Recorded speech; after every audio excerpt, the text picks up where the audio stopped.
Excellent to have you all back here. You can see the working title of this presentation on the agenda, and since we heard that we are doing this in UK, in London, we kind of simplified the main message. Mind the gap. So we met Reversec about a year ago with Secure back then. We were knee-deep in certifications, and we needed some pen test done. Right from the very first call, we just clicked. That soon led PCI Consulting, and then we met Antti. PCI is technical. We needed a partner that spoke the same language as us. After all, we built our own core banking stack in-house.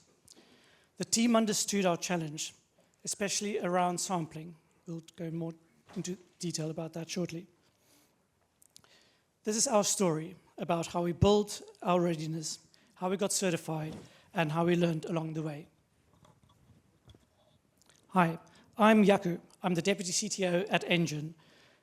It's wonderful to be here today.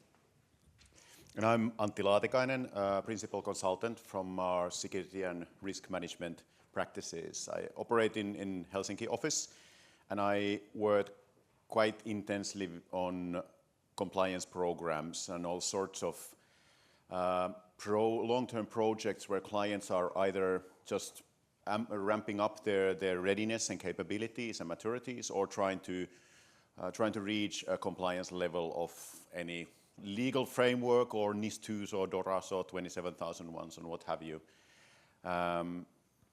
And Engine came up with an excellent challenge to push the boundaries of PCI a bit, and I of course took it.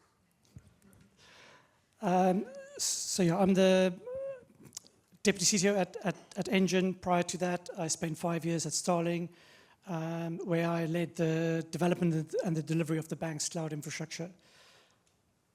And I come from a background of hands-on CISO and network and security architect from medical industry. So before joining the consultancy, I lived and learned my IT running own data center with a small team. You know, medical industry is never the first adopter of bypassing, you know, new fashions like cloud computing or something. So my background skills come from actual physical networks, and that is an excellent thing to be able to work with clients who can then keep me up to date with the latest technology, because technology moves fast and there's always something to learn. I'm humble upon that my skills were from the Java 7 ages. And that's why to be able to work with clients who represent the latest technology, and I can then bring the more fundamentals of how security is built and the best practices and that kind of human processes to it. Combining that is like a dream place also for me to do the personal learning.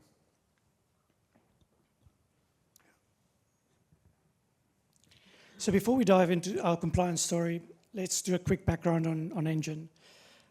We are a spin-out from Starling Bank. Yes, that's Starling.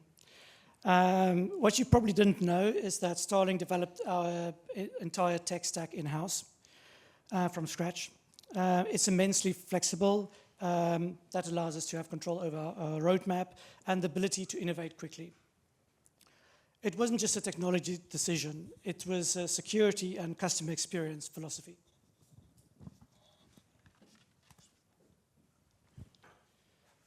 Engine's goal is to provide banks and fintechs the same modern cloud-native core banking platform that powers Starling. 18 months ago, we decided to establish Engine as its own independent company. We had to get accreditations in place as a service provider. That meant ISO 27001, SOC 2, PCI DSS, and 3DS.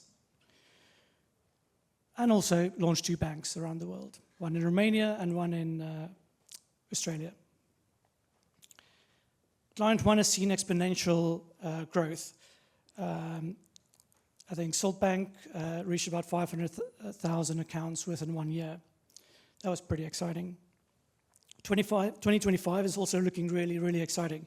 We've got a number of actively engaged banks worldwide, and then we also actively expanding into the United States. And since we need some drama into this story too, let's talk about the PCI. Some of you might be familiar with that. PCI is a payment card industry, so it's an entity that is building the security standards that makes everybody's credit card usage safe. It's a global standard, and all the players on the field, starting from the merchant shops where you put in your credit card, all the way to the data centers handling millions of transactions on a daily basis, everybody needs to follow certain rules. Although Engine is not participating on handling those payment transactions per se, but you are helping on building those payment cards, and that requires creating a lot of secrets, and you need to store them, and they are per bank. So that makes also PCI applicable to you. PCI is a bit different standard when compared to majority of the risk-driven standards like 27001 or NIS2, for example, where organizations can pretty freely decide the scope on their own. That we, for example, want to only get this one function accredited or this one office certified for 27001.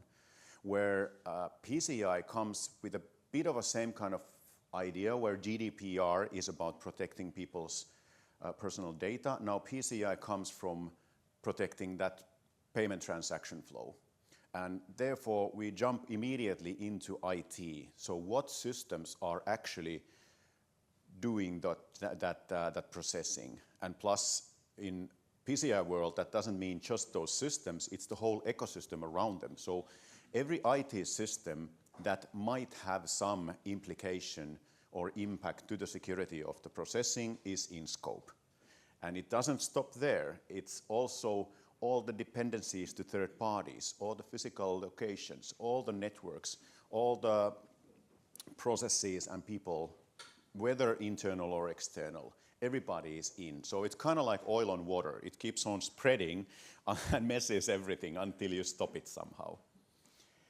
And this brings us into interesting situation with, for example, when Engine was starting a new business and still was strongly reliant on Starling Bank, where Starling Bank hadn't been, of course, like having a good stance on compliance on their own business processes, but they've never been a service provider for another company. And this is a quite common dilemma when you are trying to build a compliance program around fleet of vendors who might not be compliant with the same requirements or might have this kind of like new roles to adapt to. So there's a lot of things that when you're starting the initial build-up of a compliance program that we need to go through in very much detailed level. PCI has basically 12 main categories of things that it inholds. Someone has counted it inholds 924 different requirements and security controls that need to be there.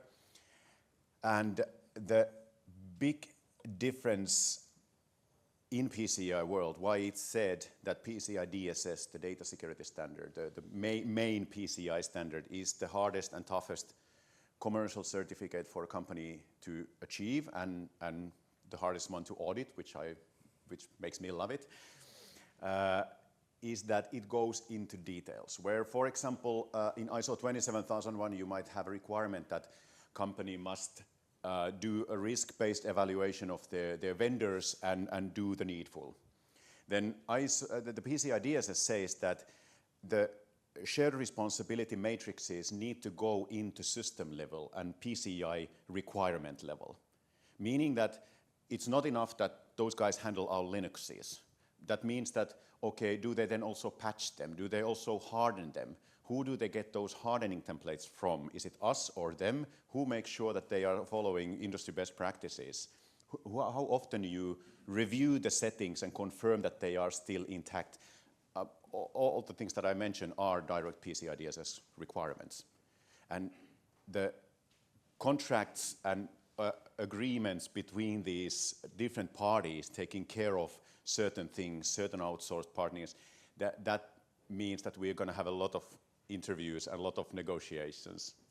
And in the beginning, it's always like there's a lot of need for interpreting the requirements. That once we start going through them one by one, that what does this mean in our case? What does this mean when mirrored into how actually everything is built at the moment? So how is everything built? When building Engine, we made a key decision. We were going to build a unified infrastructure. So instead of isolating the PCI DSS and 3DS workloads, we decided to put it all on the same infrastructure. That allowed us to hold the entire core banking stack to PCI's stringent security demands. This also drastically elevated our overall security posture, simplified operations, removing complexity, allowing us to build security in from the ground up for every deployment. For that, we used infrastructure as code. Everything is in code. It's version controlled. It's repeatable. Nothing falls through the cracks. In our case, every client gets a number of AWS accounts. For production, for instance, there's two. You've got your production workload and a data enclave account. Double that for your demo environments that we also make available to clients. And then our ambition to go and roll this out around the world to many, many banks. We use Kubernetes. It's amazing for scalability, but you need to manage it carefully on the security side of things. Cilium provides us with granular network and application level controls, far more sophisticated than traditional firewalls. And then we follow AWS network design best practices. Segmentation, restricting access, layering, Amazon toolchain like AWS network firewall, transit gateway, cloud WAN segments to connect our HSM cells in our data centers.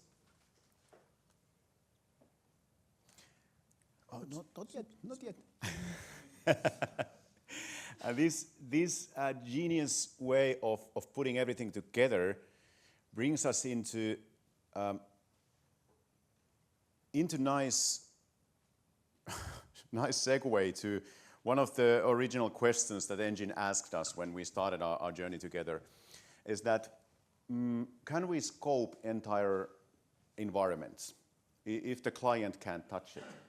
It's like, let me think about it for a while. The PCI has this thing of sampling. So if you, for example, are a merchant client, you have payment terminals, you usually have one or two models which are made and purchased from a certified manufacturer. They are having certain payment application running in them, and some third party is maintaining the fleet. So we can take a sample of 15 of those 200 terminals. We can check the versions, and then we check the management system. And if we trust that management system and everything seems to be okay, we can trust the remaining 200 to be also the same. It goes with Linuxes, for example, if they have same system, same role, same services maintained by Ansible or Puppet, we check the playbooks, we check a couple of them, and it should be good. So if we trust the central management and everything seems to be in order, basically the thought in head is that can there be exceptions? Is there some reason for us to believe that there might be some Linux systems along that herd that are for some reason customly done differently? And if we come to a conclusion that there shouldn't be possibility for that, then it should be like sampleable, if that's even a word. Coming from Finland, so I can make up words. So we checked how this environment is built using Terraform on everything, infrastructure as a code on everything. I love the idea that you are rolling out environments to clients that clients don't have access to. So it's a black box, it's a talk to the API. And everything is maintained by Engine, and I came into a conclusion that I cannot come up with any justification why we couldn't sample whole environments. And that led us into a approach where we have one environment that we focused our assessment to, and then everything is rolled out based on that.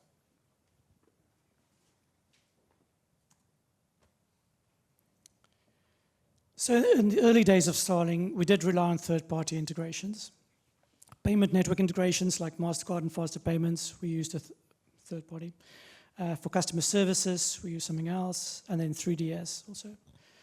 But as we got to understand how all of this works and fits together, we then decided to bring it in-house.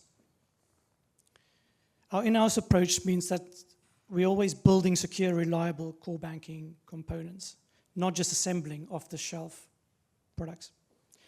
This gives us complete control over the entire, for example, over the authorization flow for card transactions, enabling precision like 100 millisecond card auth response times.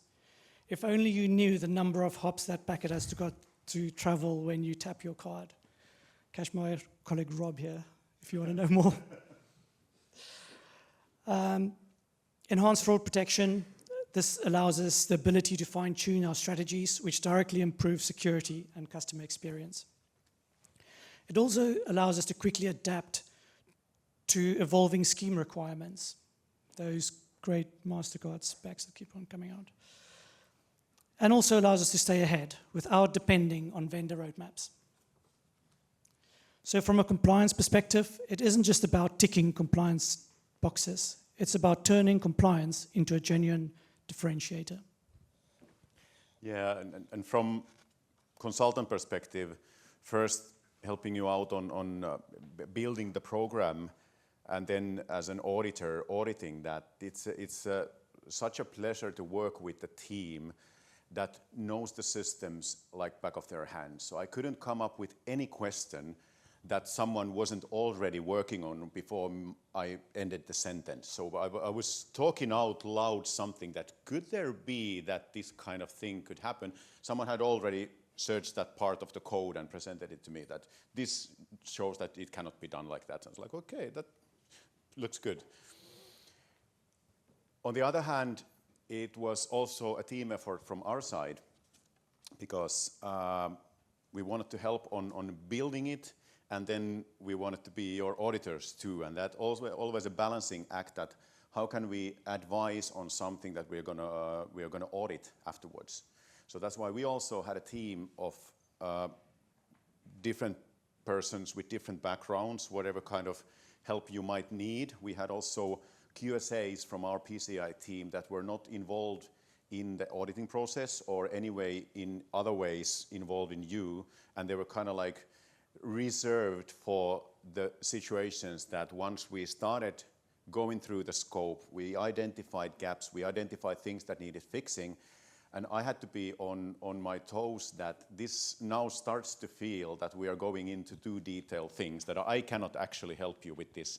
And that was given out to other people on a parallel conversations where then I wasn't participating at all.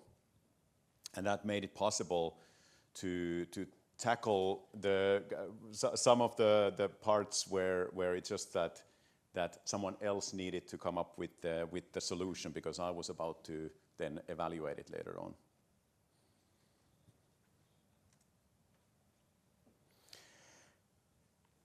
So when we start this kind of project, in the beginning, well, we didn't start from zero.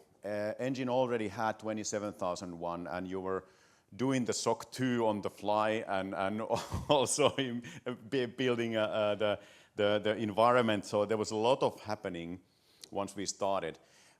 But there's also a lot of things that every standard brings along. So we start off by me familiarizing myself to the environment. How the data actually flows, where it's stored, how it's encrypted, what is the operational logic of all these building blocks. how the architecture work, how the development processes work, maintenance, monitoring, security alerting, all that kind of things. And that's a tedious task. I come from a part of Finland where we are known to be a bit slow. I need to repeat things, and I need to be told them a couple of times until things hit me. But that was a lot of questioning, that why are you doing it like this? And why is this here? Have you thought that if there's any way to get in other than this one, and why are you doing that? And from that, I got like good perception on how everything worked, but we also worked our way on like common understanding how PCI sees the environment and what kind of special things PCI is after. Because eventually there is, some people might argue with me that, but there is a logic behind compliancy programs. And PCI is there for a certain reason. They are protecting certain threat actors, certain attack paths, and that brings us into the requirements and controls, how they are in place. And naturally, once we start building something like this from the start, from the scratch, there are documentation reviews. ISO 27001, for example, requires a certain set of documents, but PCI might need something on top of them. And then there are these PCI-specific stuff, like, for example, starting off, that PCI DSS requires you to have a scope definition, which basically means out-written documentation how the company is running the PCI, how everything is, how the responsibilities are laid, how the controls are laid, how the PCI requirements are being addressed. PCI 3DS, which is like a beast of its own. It's kind of like the cherry on top of PCI DSS. So you first build PCI environment, and then you put something inside the PCI environment that is so secure that it doesn't even trust the PCI environment. So and that requires, for example, mapping all the data against EMV codes defined PCI 3DS data matrix. And these are the exercises that, of course, nobody's doing them for the fun of it. And we, at that point, once we start going through those requirements one by one, we identified a lot of stuff like this that needs to be fixed, needs to be corrected, needs to be added somewhere. Where we ended up having a long, good list of small and a bit bigger things to start working on. Yeah, and one of the biggest challenges that we faced was related to shared responsibilities. Some controls sit with Engine, some sits with Starling Group. That's not geared up to be a service provider at the time. Others sit with AWS, and then others sit with external parties. We needed to be crystal clear on who owns what. So part of phase 2 was to close the gap. After knowing what the gaps were, we then had our teams crunching through the identified engineering task. Fortunately, we weren't starting from scratch or from zero. We had a pen test earlier in the year that confirmed that at least our AWS controls were in place. So that was a good solid start. But then, as Antti alluded to, we had to make a number of improvements. A lot of hardening, documentation, policy, process refinements, PCI-specific training. Our unified platform approach also identified some gaps outside the CDE during ASV scans. We'd like to think that this again improved our overall security posture of the entire stack. Our secure development lifecycle also matured. By adopting new tooling, we could have close integration with our development process to provide developers feedback before the code even hits our demo environments. This paved the way to adopt and improve things we always wanted to do, but just never got around to doing. For example, AWS Bottle Rocket. We changed the underlying operating system for AWS EKS Kubernetes to address hardening, performing more tabletop exercises, especially on the CDE. And then we also took the opportunity to capture ideas for improvements and automation along the way. For example, vulnerability management.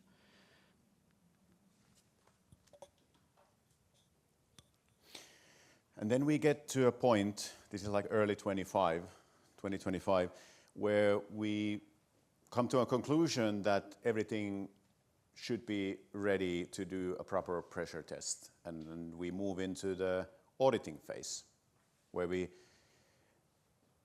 basically start from scratch, going through what the requirements are again.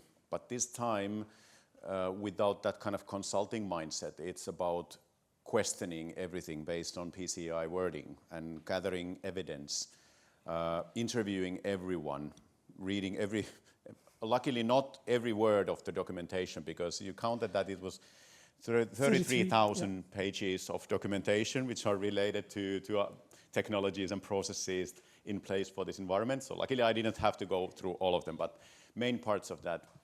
So we counted that it was 70 hours of interviews, X amount of documentation, a lot of workshopping, going through all the bits and pieces of the technology, hardening, software development, a global array of data centers hosting HSMs, third parties. So, and at this point, I think that's one of the juiciest places to be as an auditor and as a consultant, because during that time it's so intense. Your brain goes into this kind of like superposition where you're thinking of all the compliancy variations at the same time, being on all places and trying to find the logic behind it, that which ones we have gathered, which ones I can trust, which ones I can believe, and then move forward into building that kind of a overall understanding that have we actually covered everything? Is everything now in good shape? And we grind through all these together. Of course, if we are doing first audit, although being prepared, there's always certain things that we need to hot fix on the fly and add something. That's totally normal. That's totally normal even for an audit that has been done annually already years and years. There's always something to fix. But in the end, we got there. Yeah, when we crossed the line, the certifications weren't just a tick box. It was a signal to banks, partners, and regulators that the Engine platform meets the high standards of security and governance. Yeah, and that Engine came out really well. So it was with the pure heart that I can say that the environment is PCI DSS and 3DS compliant, and on many places even beyond that. And it always warms my heart when people go above what the compliance is, because they identify own business risks and like ambitions that they want to put on place and do the extra mile even on top of that. But it's clear to say that after like getting the first actual audit done and going through how everything is built, this is the place where the actual like operational philosophy of the environment, the architectural decisions made for building this with the compliance mindset from the get-go is really paying off. So we have a lot of service provider environments. Not every time there is this privilege of building from scratch, so you have to live with the stuff that you already have in place. But there are environments and clients that are year to year struggling with keeping up the pace with the vulnerabilities, technology getting older, maintaining multiple technologies, all that kind of places. But in here we could see the actual like value of keeping things simple and focused on also on the compliance parts. Yeah, the unspoken truth of compliance is my favorite bit. Delays in industry adoption is frustrating. At the same time, vendor dependencies is a thing. So for instance, AWS Security Hub, the standard was published in March 2022. It only landed in Security Hub in December 2024. Yeah, this is a classical situation where requirements change in a day one, and you have to start following them. The technological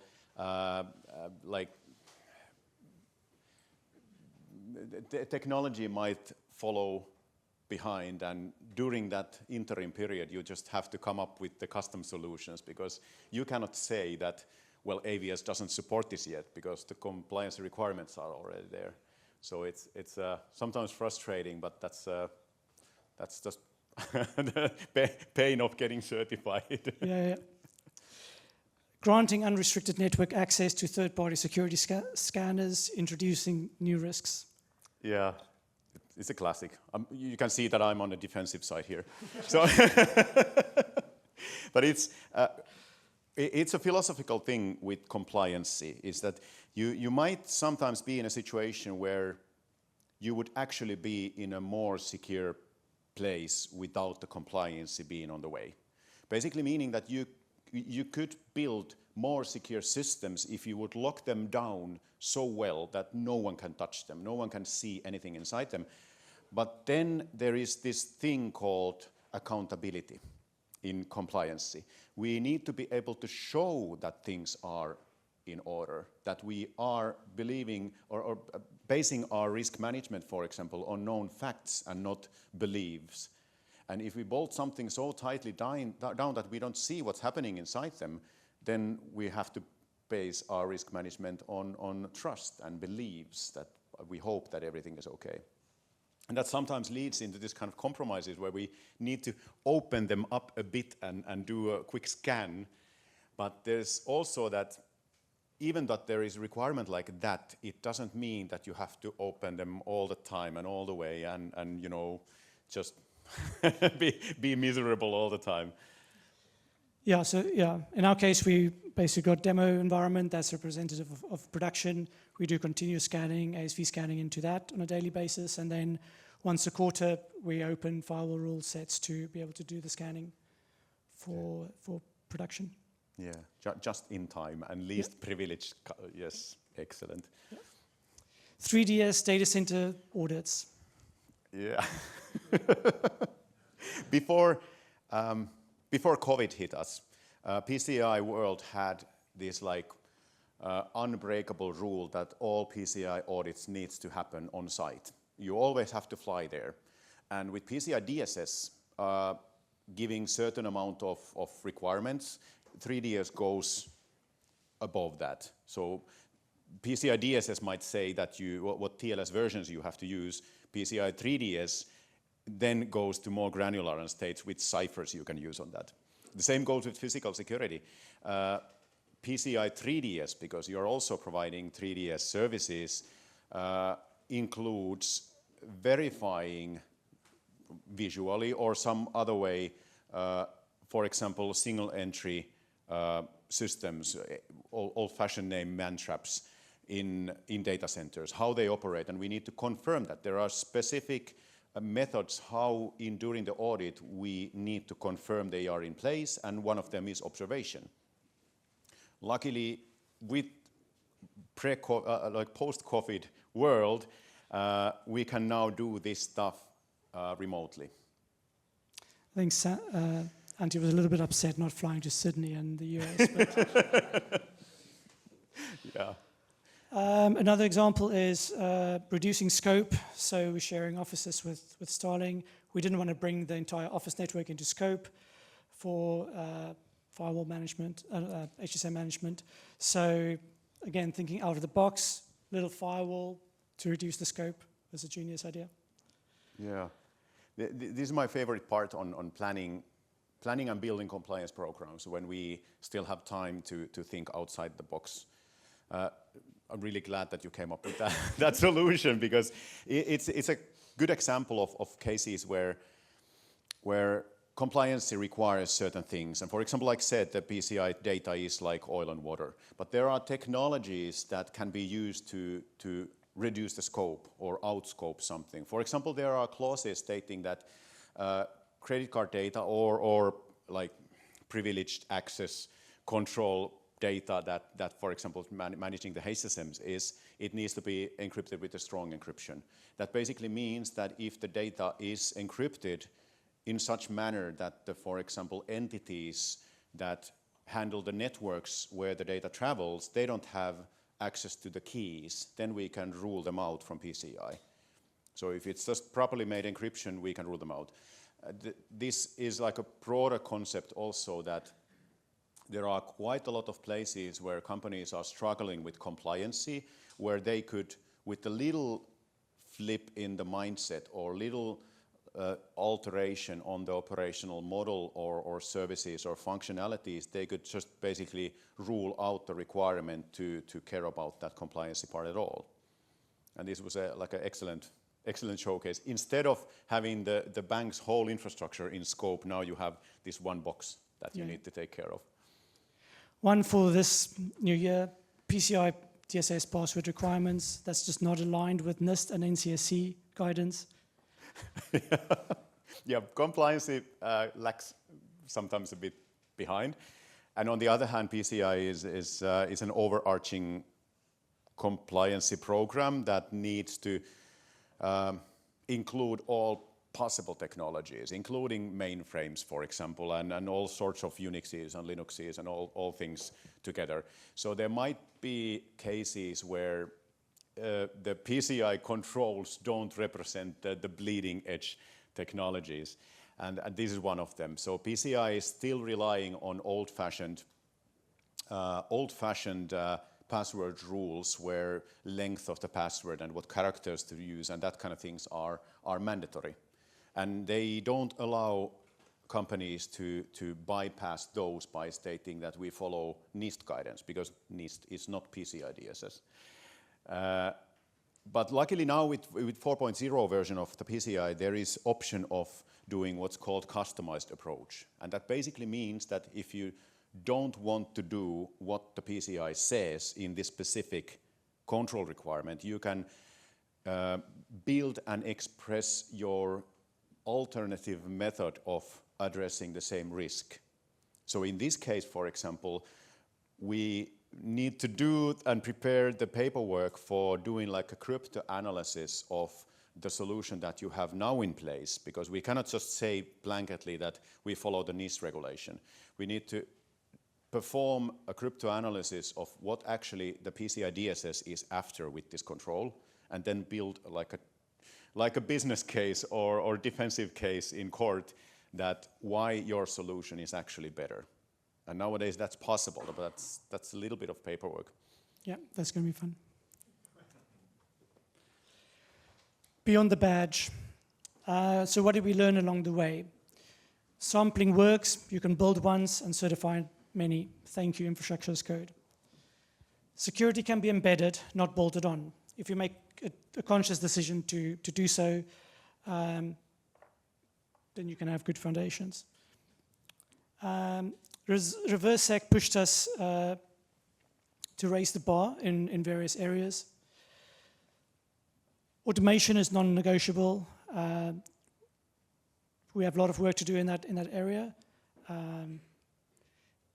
As we spin up more tenants, we're going to have a lot of work to do in that area. Yeah, and I think it's also like a natural evolution of a compliancy program, that now we did the first round, and like said, there was needs for hot fixes where we realized that some controls were, for example, not addressed properly, and you came up with like manual tasks, and which of course are tedious and they are not good for the long run. But we got you through the first time, and now it's like a natural evolution not to like those, which, well, you know, the comfort and desire to make your own life easier is one of the most like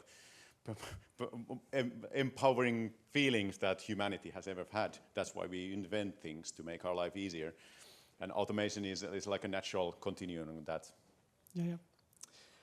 Compliance as catalyst, the opportunity to implement some changes we always wanted to do, but just never prioritized. And then I think most importantly, partners matter. A good QSA will challenge you, keep you honest. Reversec pushed us where it was needed, but also backed us when it mattered. Yeah. And what can be seen on not only PCI DSS, but all compliance and all in all, like ability to handle cybersecurity risk related to any operations, is biggest pain points in general when it comes to bigger picture are ownership and responsibilities.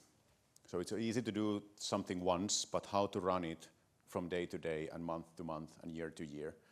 So laying out clear responsibilities, clear roles, which are then addressed and communicated internally and externally is like a fundamental of keeping everything together. And PCI DSS does really good job on defining many of these as mandatory things. But I think that's a job that keeps on giving in the future. So the outcome, safer and not just certified. And as Antti reminded me yesterday, every year starts from zero. We tend to be positive. Yes. So that was us.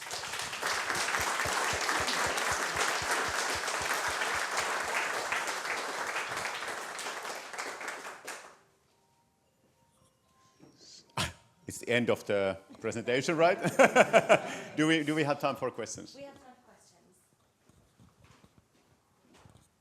questions. Hi there. Appreciate the numbers may be absolutely sensitive, but have you, beyond total cost of ownership of running the engines, have you had the opportunity to see the real benefits of the return on investment for security, total cost of ownership?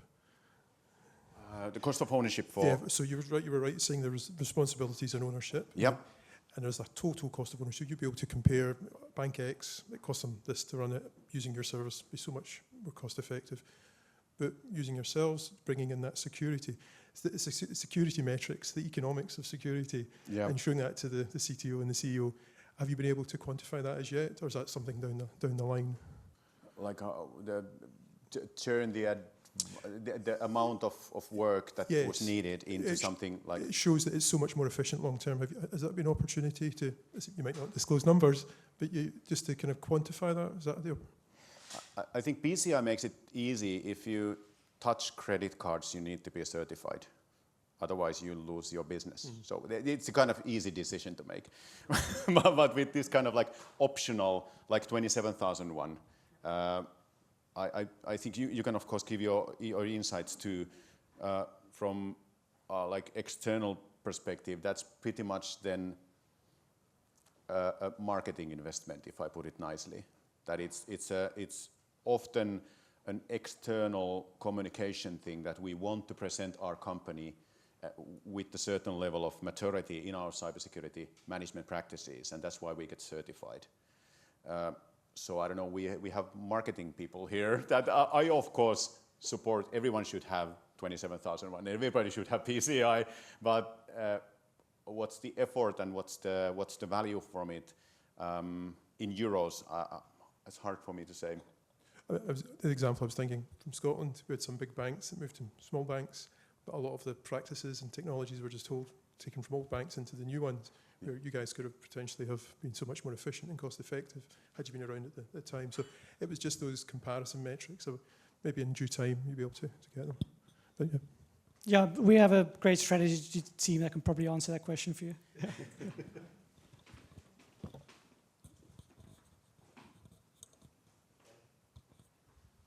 Just a small question for me. If I understood correctly, you saw some good changes on PCI version 4, which allows, with the new technologies, allows the clients to justify some alternative risk where it's not explicitly stated by PCI. Is that something, in your opinion, that you're expecting to be even better in a future version, if that makes sense? Or is that something that is lacking right now and you expect to be better and easier for clients to be certified in the future? Yeah, easy.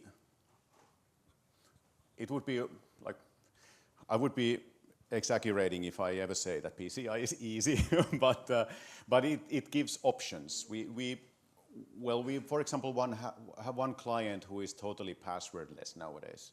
So they're only doing authentication mechanisms that are basically stronger than username and password. So they can then use customized approach to defend themselves against many PCI requirements stating authentication mechanisms and storing of passwords and everything. They can just say that none of that applies to us, and give this one good like explanation of how they address this and why they can see that this is actually even better than what PCI says. So it gives flexibility, but PCI also needs to support not Java 7, but maybe, but for example, with all the love towards mainframes, they might not be able to pull off certain type of authentication protections that are standard stuff for more modern environments. So we need to have that kind of like ability to include technology, but also to have people to keep them innovative and adapting to the latest version. Yeah, thanks. One of the things you said, like by collaborating together, is you put in together all the security infrastructure for this, but then you also completed the audit against it. How does the regulators see that as marking your own homework? We didn't actually build architecture, it was there. So it was mainly commenting on the documentation.